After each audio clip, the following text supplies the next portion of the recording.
the stage of electric cars is no longer dominated solely by Tesla.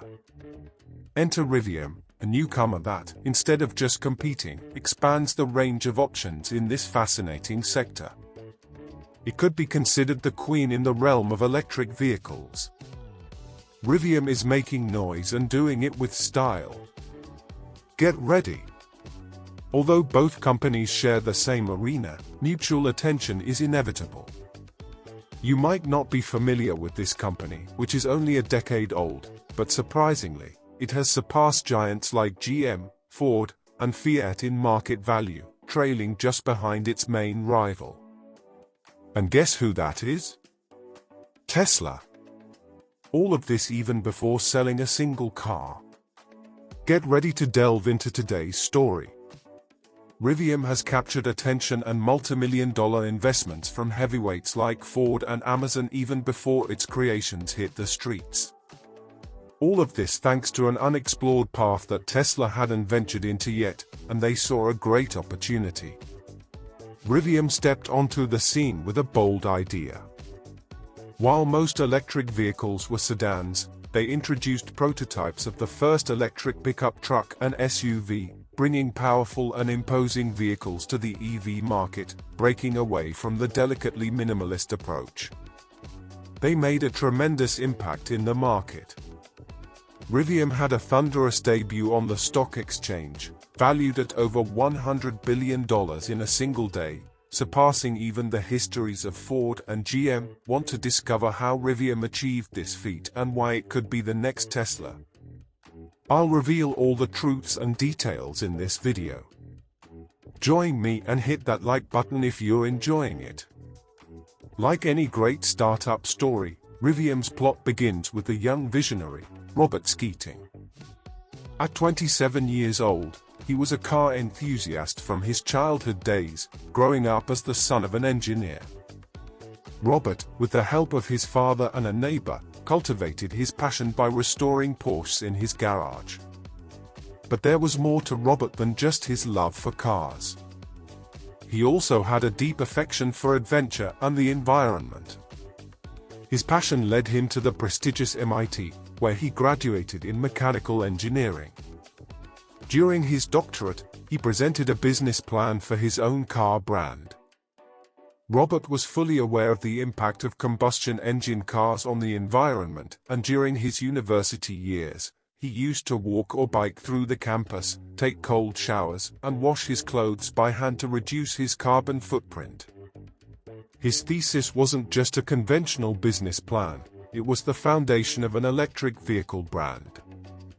And so, Robert Keating began building his team of experts, gathering around 15 colleagues from MIT, including former employees of Tesla, Ford, GM, and other brands.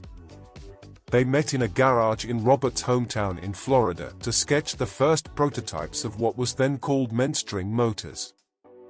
After some time, it transformed into Rivian Automotive and finally changed its name to Horrible, paying homage to the Indian River, a place where Robert used to sail. It's even the name of a river.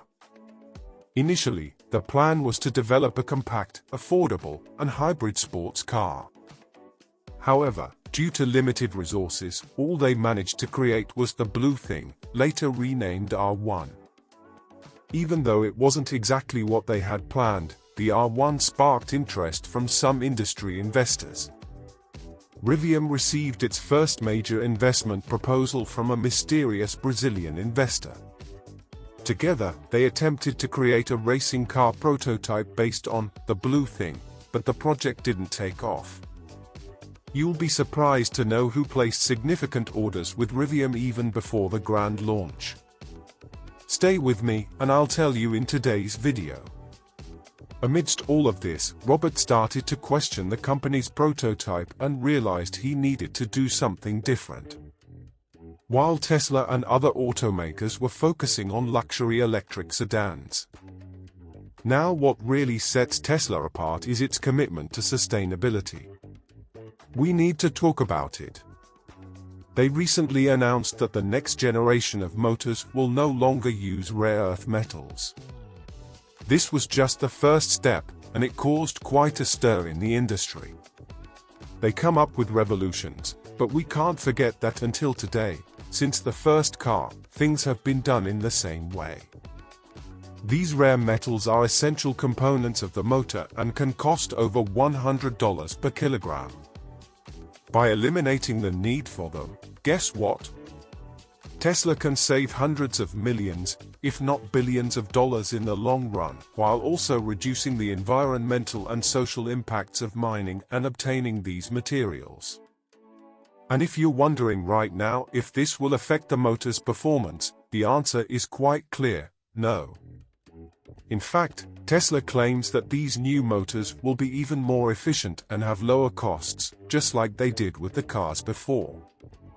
Elon Musk's announcement has already caused some turbulence in the market, with shares of rare earth metal mining companies being drastically affected after Tesla's announcement. But at the end of the day, the biggest benefit goes to whom?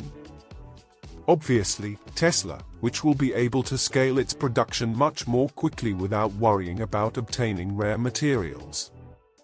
And for us humans, knowing that the Earth will be less harmed, I could even say that this is a victory for both sides, both for Tesla and for the environment.